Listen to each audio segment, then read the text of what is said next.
What's up, everybody? Thank you for jumping on to Steelers to Go, your daily to-go cup of Pittsburgh Steelers news and analysis. I'm Noah Strackbine. Find us on youtube.com/All Steelers Talk and check out the All Steelers Talk Audible collection at Megaphone, Spotify, and iTunes. The link is in the description below. Today, we're talking about 5 guys that you do not want to miss at Pittsburgh Steelers training camp. It's here. We are finally back to football. Training camp starts on Wednesday. The Pittsburgh Steelers report on Tuesday. I will be there possibly tonight because at this point, I can't wait any longer. I'm ready for football. I'm ready to get back to Pittsburgh Steelers. I'm ready to start watching practice. And these 5 guys are the guys that I'm certain you're not going to want to miss. For good? All good reasons. We're going to start with number 1 and a name that I have been preaching effortlessly for the last month and a half. Gunnar Olszewski.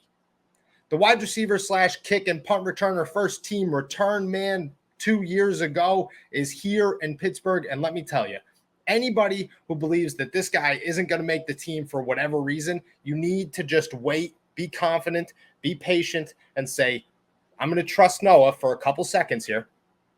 And I'm going to see what happens once training camp starts. Because I'm telling you, this guy is going to impress you. All throughout OTAs, all throughout minicamp, Gunnar was open every single play. Not most plays, not some plays, every single play. I wasn't the only one who noticed. Everybody standing around noticed time and time again. And I'm just going to be honest. I know that's going to change. I know that once you put pads on, things are different. I've had it explained to me how they're different. I understand that it's a whole new game once you put pads on and you're no longer in shorts and helmets. I get it. But I have a really hard time believing that Gunnar is going to go from probably the most open guy on the field time and time again to never open and somebody who's a waste of space offensively. I have no idea why he has 9 career catches. I don't know. What I do know is what I've seen at minicamp tells me that this dude is a lock for the 4th wide receiver. That right now he looks to be like a key piece to the offense. That right now, somehow the Steelers got a steal in free agency from a dude who hopefully is still a prime returner and at the same time is always open. Always. That's a guy who I have confidence in. It's a guy that you're not going to want to miss come training camp. Number 2, Ahkello Witherspoon. The Steelers are banking on Ahkello to be that guy, the next Ike Taylor, the next Joe Hayden, the true cornerback 1 could cover all the superstars guy in the secondary. That's what they hope Ahkello Witherspoon turns into. The problem is we don't know if that's true or not. That's what we're going to find out at training camp. And don't be confused. Don't be deceived. There were times when everybody else looked like that guy too. James Pierre picked off Ben Roethlisberger 2 times and people lost their minds. Oh, he's the next guy. He's the next guy. Chances are he's not going to make the roster this season. You can't be deceived on what you see in training camp. You have to go off of how they're playing. It can't be 1 or 2 plays. It can't be, oh, this guy made a splash. It's Ahkello knows exactly where to be on every play. Ahkello is a dude who is playing with confidence, and Ahkello is a guy who's constantly lining up against George Pickens, Chase Claypool, and Deontay Johnson and giving them fits. I do not care if he comes up with the ball 6 or 7 times throughout training camp. What I do care about is whether or not he could stop Deontay Johnson from getting the football. Whether or not quarterbacks even bother to look that way because they understand that Ahkello's out there. If Mitchell Trubisky, Kenny Pickett, Chris Oladokun, and Mason Rudolph do not want anything to do with Ahkello Witherspoon, that is a good sign. Ahkello's certainly a dude to watch, somebody that you should have high hopes for. Take it with a grain of salt. Be cautious, be weary, be patient, but at the same time, go into training camp thinking Ahkello has an opportunity to be a superstar because that's what we saw the last 6 games of the season last year. That's what the Steelers are hoping to see again this year, and he's got all the physical tools to get that done. Ahkello is definitely on the list of players that you do not want to take your eyes off of. Number 3, Najee Harris, obviously. for all the good reasons. Najee is a superstar. It's a year 2 leap. Players in Pittsburgh make significant year 2 leaps, like huge, giant year 2 leaps. And Najee could be the next guy on that list. But for other reasons too. The fact that everybody started talking about how big Najee is. Yeah, Najee's ginormous. But you want to know what makes Najee ginormous? The fact that he has muscles coming out of places that I've never seen muscles come out of before. That is exciting. And anybody who's going to walk into training camp and say, oh, Najee looks just the same, you're lying to yourself and you're lying to everybody around you. That's not true. Najee's a freak of nature physically this year. That's only going to turn into good things on the football field. The difference is that in minicamp and OTAs, you're just playing with shorts and helmets. You don't know what's going on. In training camp, when the pads come on, he's going to be lined up against guys. He's going to be blocking. He's going to be catching. He's going to have some type of hit going on his body pretty much every play. I want to see how well he handles that. And not that I have any doubt that he's not going to handle it fine. I'm more concerned of, is Najee really somebody who could be the leading rusher in the NFL this year? Because I believe he possibly can be, and I believe that should be the expectations for him until proven otherwise. Heading into training camp, as long as this offensive line looks good, and that's a big if, and that should be on this list too, is the entire offensive line. How well do they do? But I don't know what my expectations are for the offensive line. And right now, I would look at the offensive line the same way I looked at them last year. Very, very worrisome. Very, very worrisome. But Najee pulled off 1,200 yards behind a terrible offensive line, the worst offensive line in football last year. If they got a little bit better, and he got a little bit better, it could be a dangerous season for number 22. Easy. Number 3. Pat Freiermuth, or number 4, Pat Freiermuth, excuse me. Again, year 2 leap for Pat Freiermuth might be insane. The fact that he was left off of a bunch of lists about, the top tight ends in the NFL, what to expect, blah, blah, blah, blah, blah, doesn't matter. Pat Freiermuth looks like an animal. An animal. I was told by the quarterbacks, every quarterback in the room knows that if Pat is one-on-one with somebody, you're going to give him an opportunity because chances are he's coming down with that football. He's got the best turn and catch ratio possibly in the NFL. I've never seen somebody turn and catch a football as smoothly as Pat Freiermuth.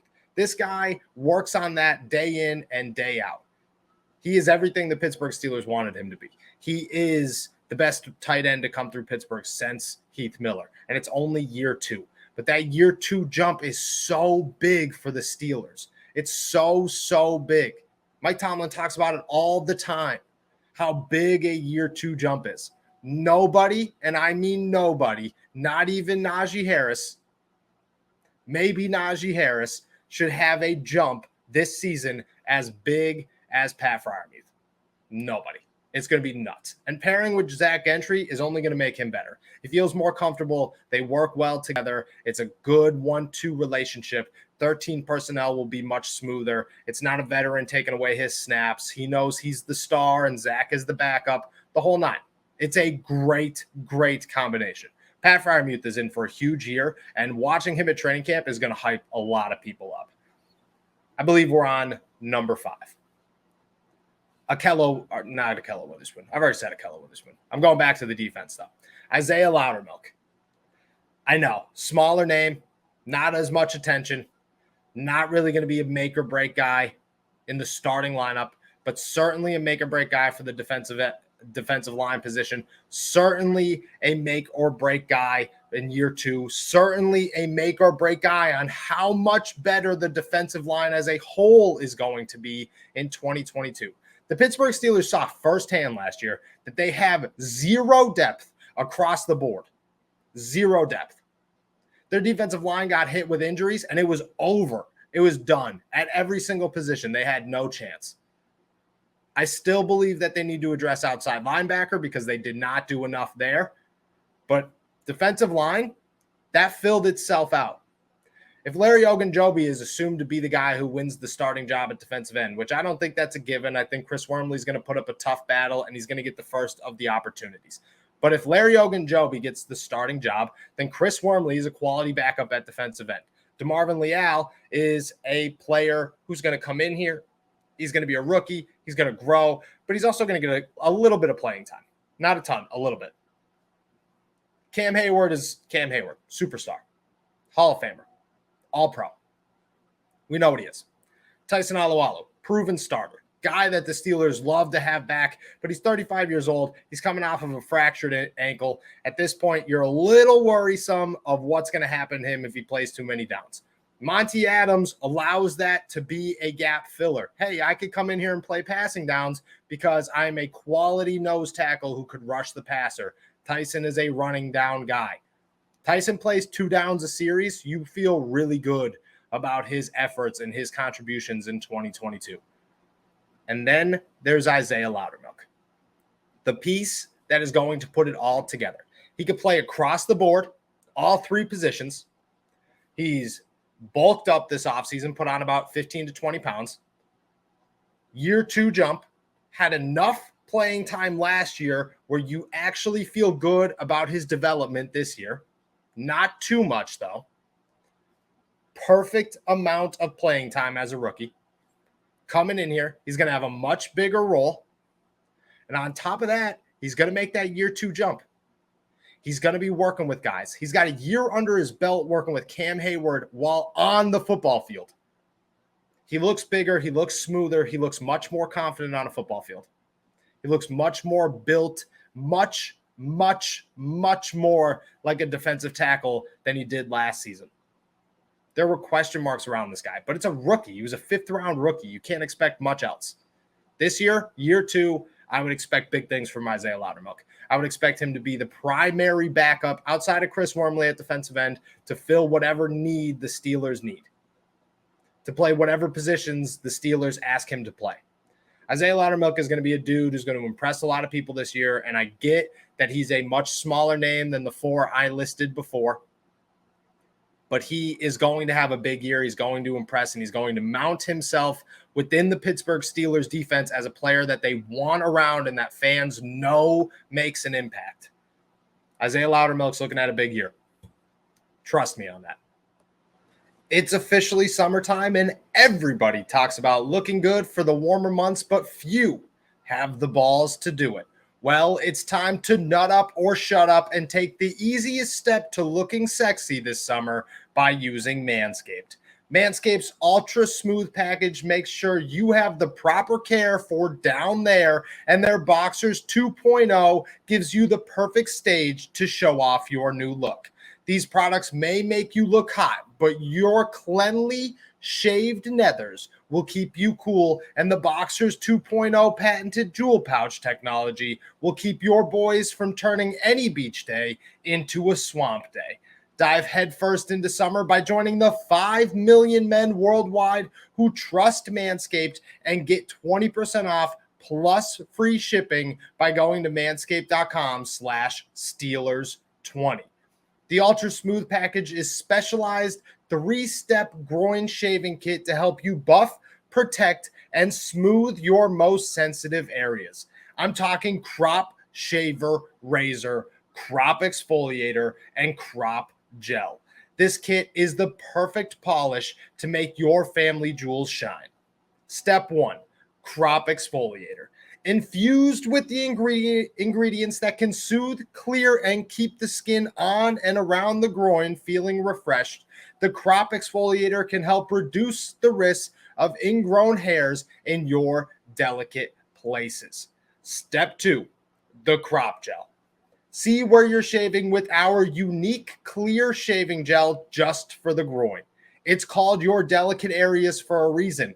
This is one place you do not want to go into blind. Step 3, it's time to shave. The crop shaver was designed for shaving the groin area with confidence. This razor has 3 precision blades, include extra wide lubricating strips, and a pivoting head for the ultimate groin grooming experience. All 3 of these vegan, cruelty-free, and sulfate-free products are included, so you know your manhood is in good hands and without compromise. Once you have your hog and prize worthy of condition, grab yourself a pair of the Manscaped Boxers 2.0. They are ultra soft, moisture wicking, cooling, anti-chafing masterpieces fit for a king and made for your royal scepter. Get 20% off plus free shipping with the code Steelers20 at manscaped.com. That's 20% off plus free shipping with the code Steelers20 at manscaped.com. There are few perfect summer days. Don't let hot, sweaty balls ruin them. Stay fresh, stay clean, and stay smelling good with Manscaped.